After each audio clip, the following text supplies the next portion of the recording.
Our cooperators should devote more attention to the consumer movement. The utility of consumer cooperatives is not limited to the fight against rising prices.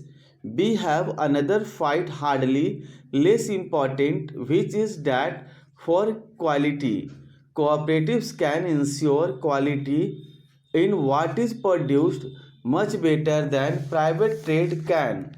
We need much greater participation by cooperatives in banking.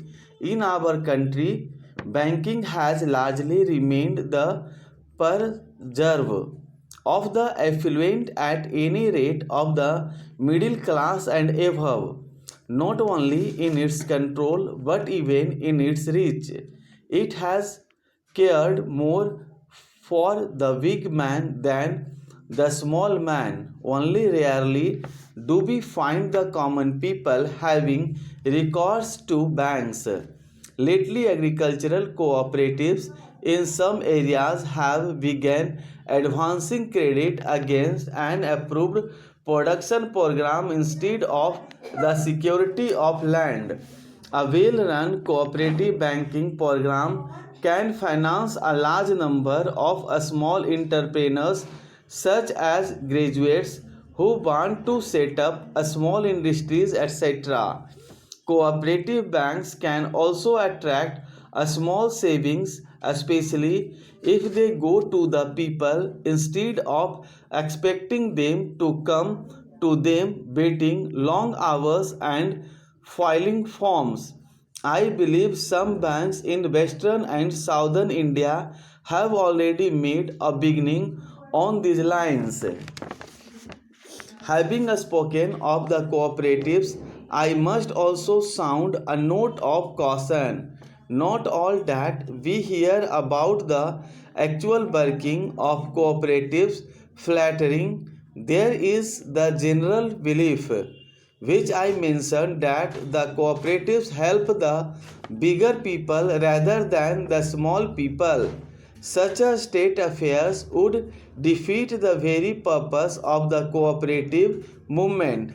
Secondly, our cooperatives seem to have become far too dependent on financial aid from the government. This is a negation of the basis of cooperation, which is self-help and self-reliance. Hardly there is also a widely prevalent feeling that cooperatives are too mixed up with politics.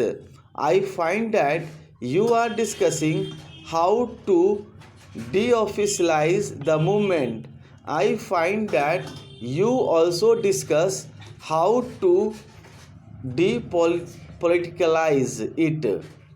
The history of the cooperative movement in India of the late 60 years shows that wherever the movement is strong, it is due to the selfless work of dedicated individuals who have steadily resisted the temptation of politics. They have regarded cooperation as an alternative form of serving the people. There is great need in the country today, in every walk of life, for selfless people. It is more so in the cooperative movement. Cooperation enshrines the principle that the social good is supreme. It is because cooperation is a form of social control and also helps the common man to improve his lot.